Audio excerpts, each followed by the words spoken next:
Hello and welcome. My name is Milica Paranosic and I'm the director of AddAMovie Film Festival.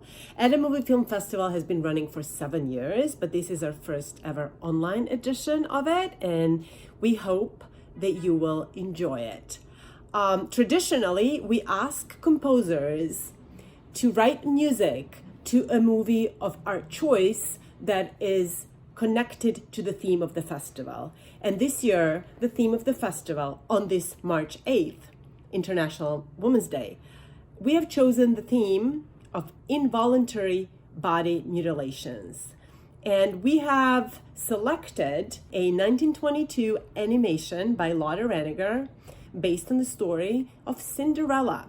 We all know the story, but there are ways to tell a story, and then there are ways to tell a story. And today you will be hearing the interpretation by the composers of AddAMovie Collective, scored for string quartet, to the selections of the animation. In addition to AddAMovie Collective having scored this movie, we have also conducted a international competition. And in this segment, you will also be hearing a winning composition. It is my greatest honor and pleasure to welcome here Suzana Peric, film music editor, my own personal heroine.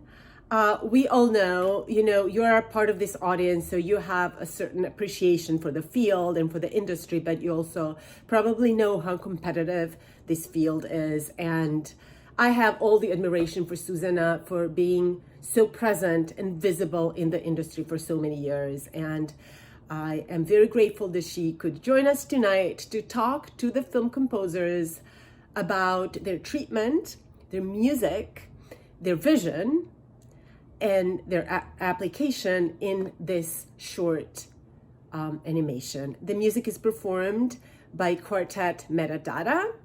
And without further ado, enjoy the conversation and the screening in this first segment.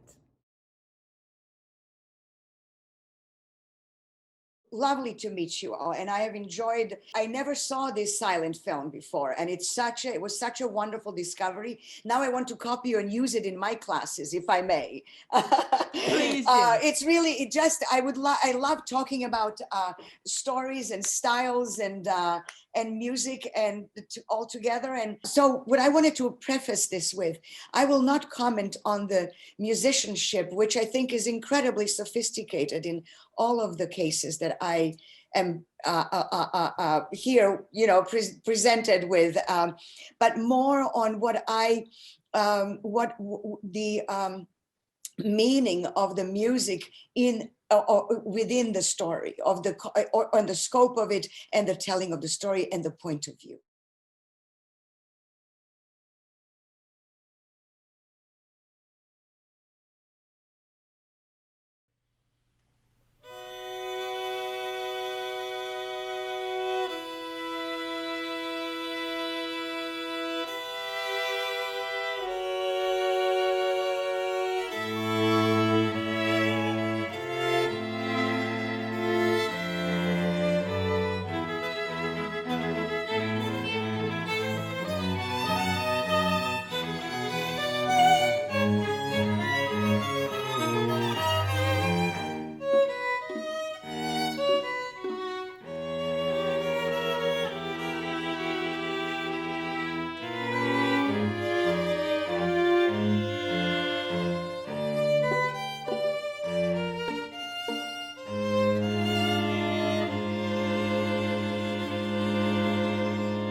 when I first saw the film, I wanted to capture like the fairy tale, like the fairy tale like mood of like everything being like happy and like happy ending and like everything's perfect. But then once like everything starts going, like you find out it's not perfect and it's like kind of jarring. So I wanted to like capture that too. So I used like when the stepsisters come in, I tried to use something more dissonant because like they're like not nice and like I think they're jealous and angry at Cinderella and they take it out on her.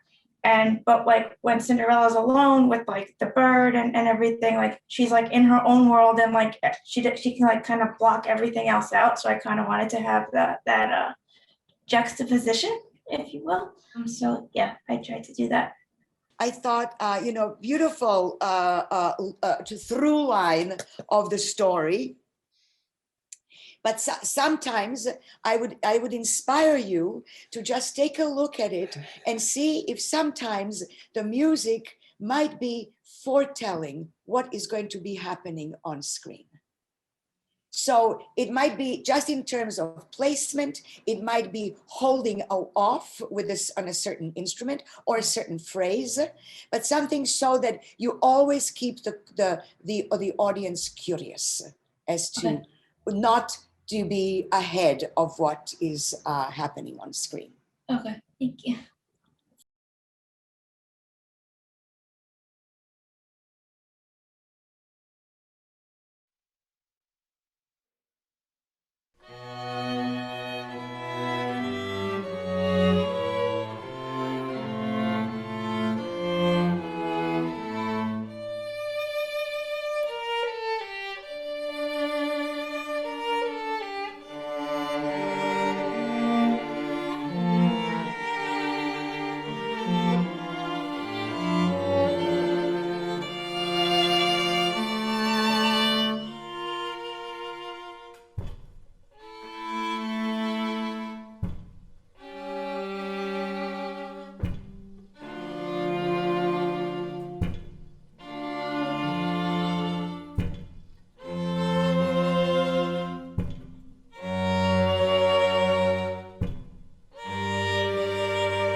the film itself is very dark, as a lot of German films tend to be.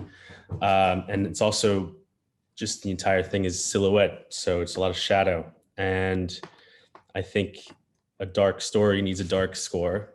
But it does have a happy ending. So you kind of have to battle with that duality. And I don't know, I feel like we've all been in love with someone we probably shouldn't. And sometimes it works, sometimes it doesn't. But when it does work, it feels fantastic. And you kind of have to play with that buildup, which is what I tried to do. My process was a combination of looking at the history of Cinderella as a story, which is over 2,000 years. It started as a Greek story, in which like a bird, ironically, steals this like, you know, this poor woman's shoe and drives it from Greece. She flies to Egypt and drops it in the hands of this pharaoh. And then the pharaoh is like, oh, from the gods, this shoe, I must find this angel.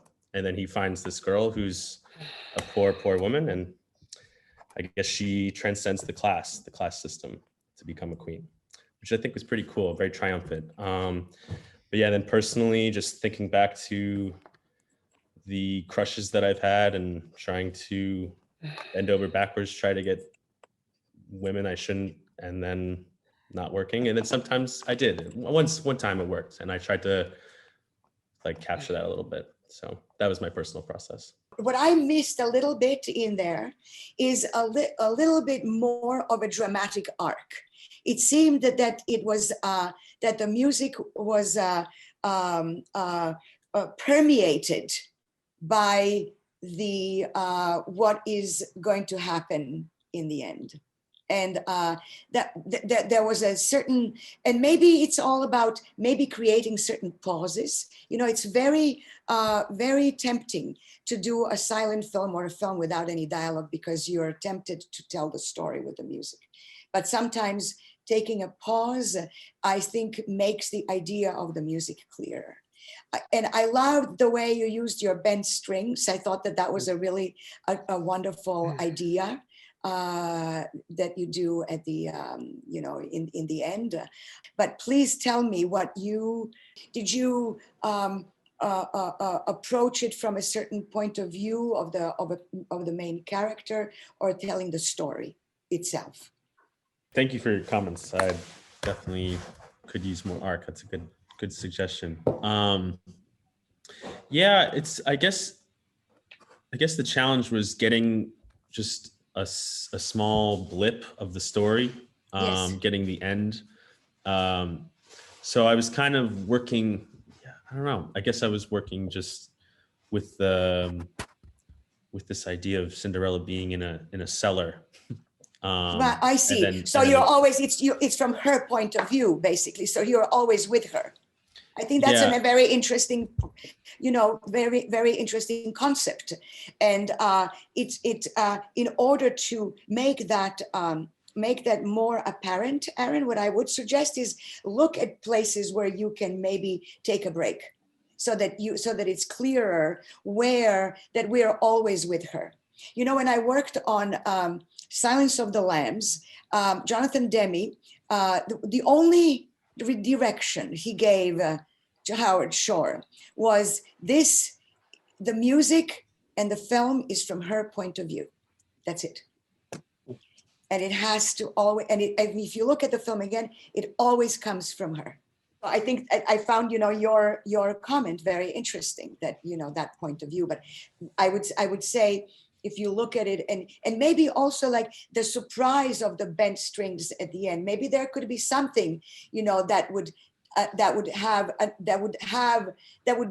be added earlier in the film as part of your voice to this. I like that. And I think that not to be afraid of the sense of humor. There's so much sense of humor in this film. You know, like when the stepmother topples over, or when the one foot was not cut, but the sister, I guess, topples over, or somebody does, or, you know, the monocle that she's with. There is a lot of opportunity to do those contrasts of the horror and the humor.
I really enjoyed this movie. Lotte Reiniger is like a new hero of mine. I was not familiar with her work, and I thought, I watched a documentary about her, and it actually had footage of her going through the process, this incredibly arduous process that she took, which is the beginning of stop motion. And I've always been a Wallace and Gromit fan, forever, and of course this is the early stages of doing that sort of thing, except instead of clay, she was doing two-dimensional images using her silhouettes. So I actually wound up doing the entire movie, and I approached it like a Strauss tone poem. I mean, Strauss fairy tales make me think of Strauss, and I mean, he certainly made use of them. And so I used a kind of leitmotif technique with that. And of course, Strauss was hugely influenced by Wagner. But so, I mean, I went through the movie and I broke it out into scenes. I made a map. I actually wanted to try different things. So this time I actually made a spreadsheet, which I'd never done before. But so scene, length of scene, action in scene, what is the core emotion of the scene? I mean, you're basically, what is this scene about? What's the thrust of it? And then I came up with with themes and motives for various situations, I mean, and locations. So the stepsisters bickering, there was a particular music motive for that, and Cinderella, her yearning for a better life and hope for true love and all that. I mean, so I had a love theme, and then I had a sort of Boccherini style, courtly society theme that I would use. And then as the action progressed and things developed, I mean, I would make alterations and distortions of the themes, but I was thinking very much in the vein of like Till Eulenspiegel. So that was the work process. Now as far as how to view the movie itself, I guess I kind of reverted to my 6-year-old, 7-year-old self, when I first saw versions of Cinderella, and I just kind of took it at face value and didn't try to do a Freudian analysis or a social or a Marxist analysis, or or try to subvert it. I just took it at face value. A really wonderful, wonderful piece. I had one question, and that is that I love the opening card. Do you think the opening card could then, the opening credits, I'm sorry. Do you think that the opening credits, if you don't tie them to the rest, but to make that as a prologue rather than continuing, I think that the way that you introduce the scissors would be even more effective, because you're playing really with the motif that the artist herself is using. And that's what I found really very special about the approach. I thought that there was great tension building on the RSVP cards, so that you don't know what will happen.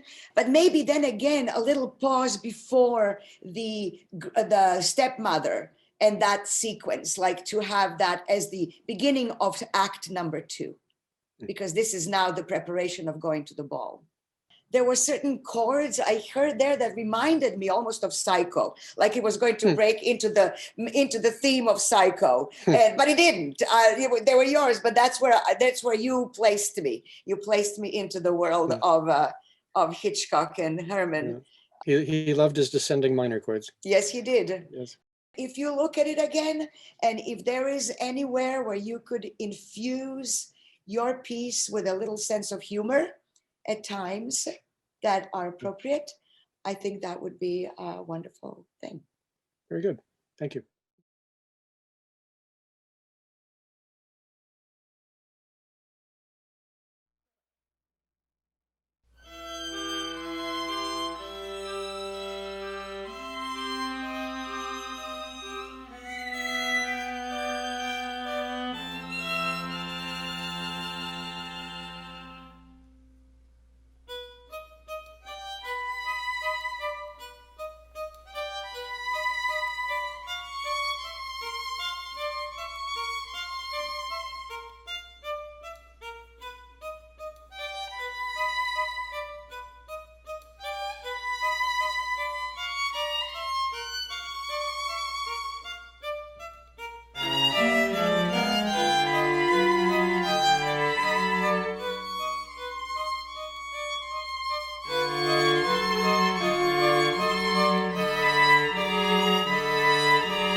basically, I mean, I just looked at the film, and it's as was said, it's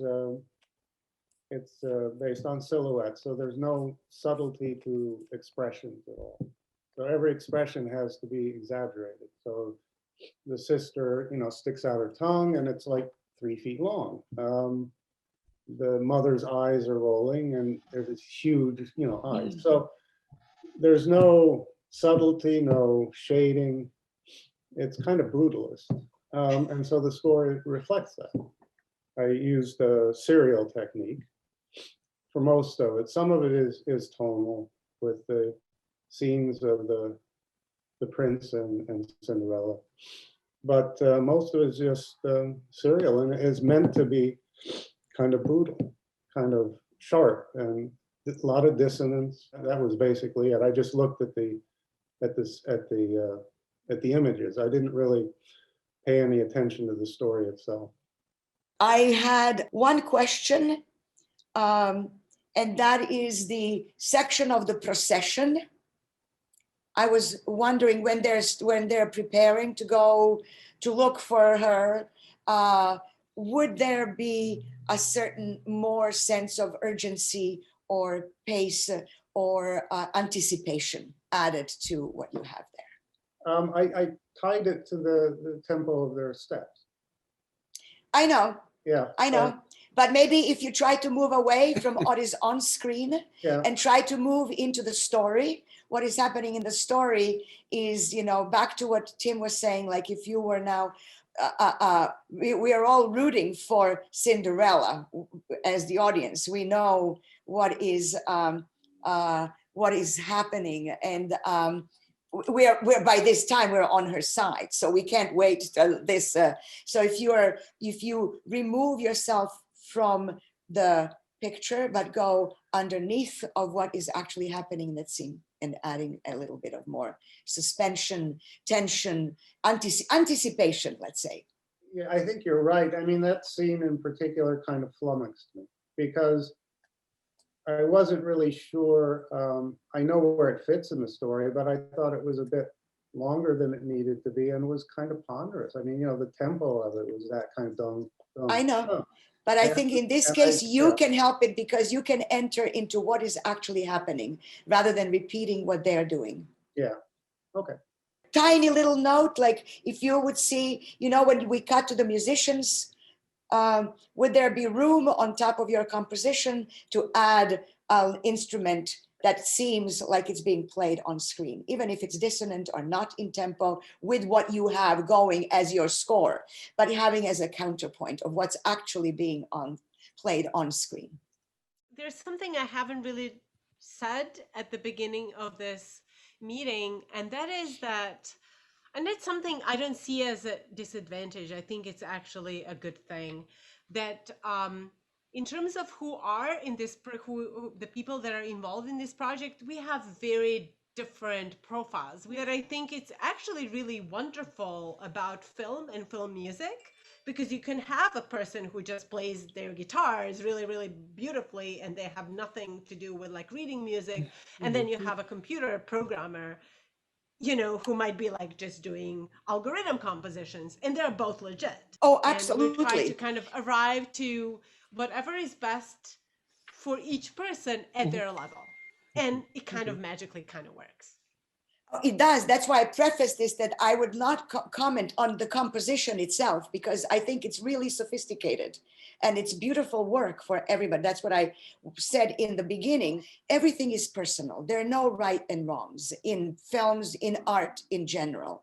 As long as you have a point of view and a reason of doing something that you're doing, that's basically the answer. So please take my comments with a grain of salt. They're just my personal observations. Some of that you might find inspiring and some of it not, but that's okay. There's just, we all come with our personal voices to what we do, and that's what we have to give. I wanted to say that such wonderful points were made, and I wanted to follow up on what Tim was suggesting. And I think that what attracted me to this film is the fact that Lotte used and dared, and at that time we were before the code, before the politically correct times, before being victims to any kind of stereotypical presentation. This was a new form, and a lot of daring was allowed in it. And that was the one part of the film, that really made it so special. And I think that, it's a story that everybody knows. It's it's considered a French story, although now I learned that it was based on an Egyptian or Greek old myth. But then it traveled the world, obviously, because Perrault was collecting these stories from natives. But then the story in its original form, as many of Perrault's or Grimm's or Hans Christian Andersen, all of those had much more of a darker, pronounced side than what was then told and retold and what it became. So this is very true to its original content. And what this film allows, I thought, was a wonderful example of when stories have been told. All stories have been told, but each one is different because it's told by somebody else. And that somebody else brings the individual point of view to that particular story, and that makes it a new story. And I think that this film allowed you as composers to go and search and be, really adventurous. And I found, there is the combination of the grotesque and the horror, but together combined with humor, and all of it actually having a metaphor for something else. So everything is exaggerated, and yet it's so that the meaning of it is clear in this wonderful cutout that is like a collage film. And now it's time for the winning composition of the contest.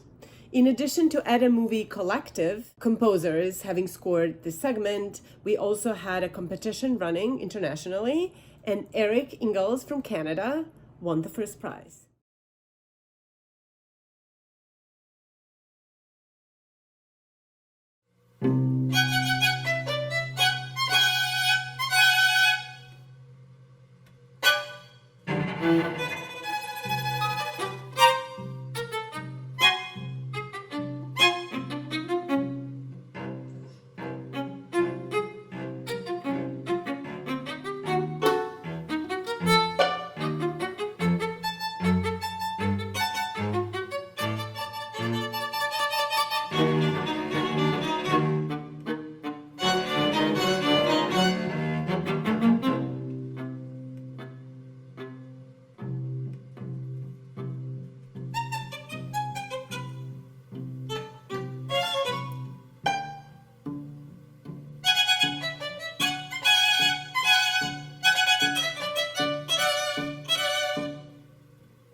Hello all, I'm Erik Ingalls, and I'm honored that my score was chosen to accompany Lot Reiniger's Cinderella movie for the AddAMovie Film Festival. I'm in Windsor, Ontario, and that's about 2 minutes from the Detroit border on the Canadian side, of course. I come from a heavy metal, classical, and flamenco guitars background. I've dabbled in electronica, and have more recently come to appreciate what music can do to enhance a scene, provide emotion, and describe characters in writing for picture. On deliberating how to approach the clip, I had first thought of something avant-garde, something with extended techniques. After all, it's the modern day, is what we should be doing.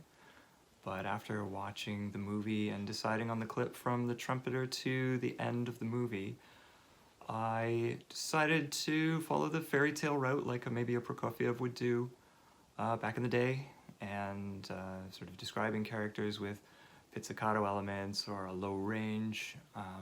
Toward the end of the clip, there's the big ending for our lovely couple, our big melodic, lush section. And the only bit where I might have taken some liberty was with the trumpet fanfare. That someone might be looking for their soulmate through the size of their small foot seemed a bit silly, so it's a bit sarcastic. But otherwise good fairy tale, typical fairy tale stuff. I thought too, the grotesquerie can speak for itself, and I might just exemplify that someone would feel kind of woozy after cutting off their heel. I'd like to especially thank Lynn Bechtold and the Metadata Quartet for undertaking the recording. And a big grateful thank you to Milica Paranosic and everyone at AddAMovie Film Festival for the opportunity. Hope everyone is staying safe out there, and I wish I were there. Alas.